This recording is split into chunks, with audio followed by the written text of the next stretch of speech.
Session 162, Chapter 2, Verse 158, a continuation.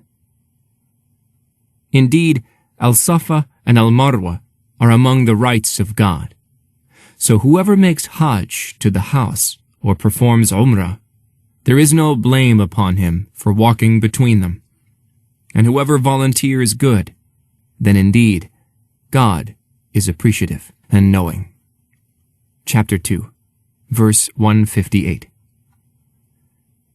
When you listen to this verse, you may wonder, why did God say that there is no blame for those circling between the Safa and the Marwa? Why would anyone feel ashamed or concerned about being blamed when performing this act of worship? To answer this question, we have to look back at Mecca before the arrival of Islam.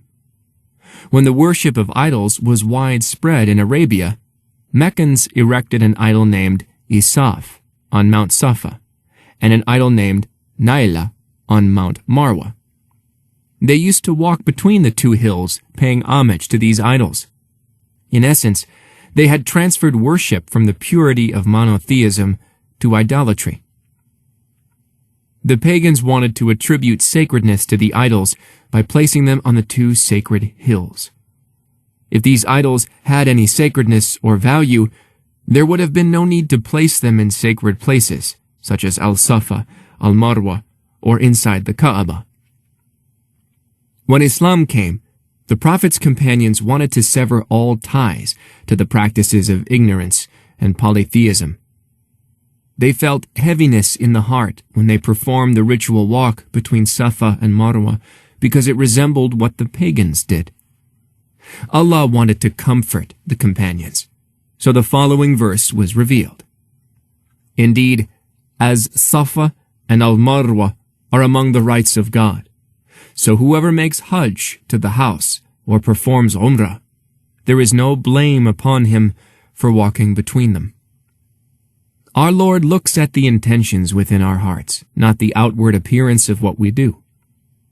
Both the believers and disbelievers perform the exact same walk between the Safa and the Marwa, but only the believers had the proper intention and faith.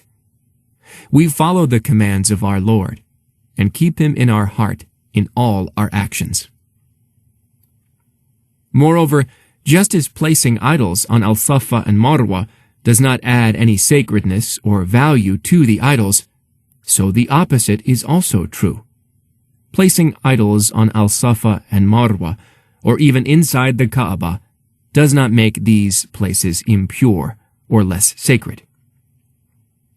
The word walk is translated from the Arabic origin yatufa, derived from the verb taf. It refers to the specific action of circulating around something starting from a point and ending at that same point. The starting spot is also the ending spot. Likewise, walking between the Safa and the Marwa is obligated 7 rounds during Hajj or Umrah.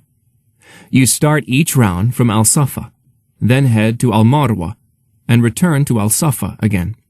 Then you go on to the second round, and so on.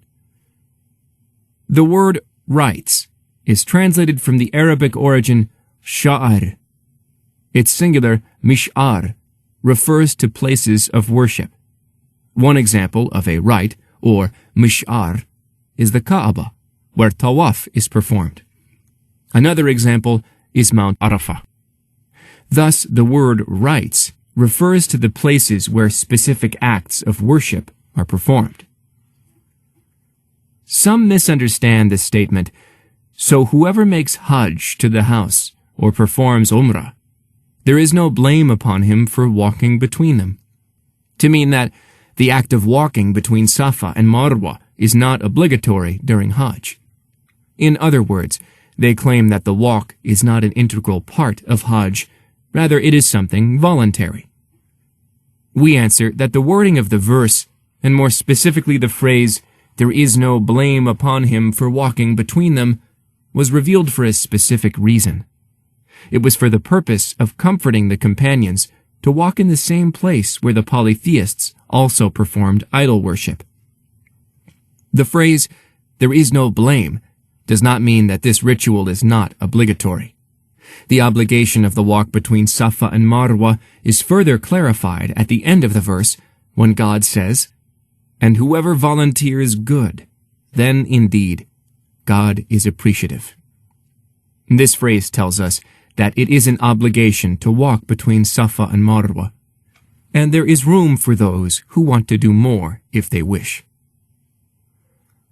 If you perform that which God has obliged, then you would have fulfilled the duty.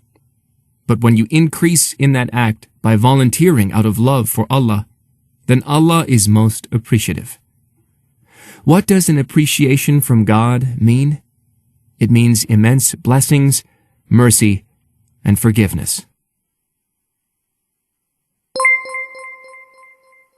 The messenger said, "My Lord, my people treat this Quran as something to be ignored." Chapter 25, verse 30. Do not abandon God's book. Please take a moment to subscribe and to share with your family and friends. Visit us at www.QURANGARDEN.com.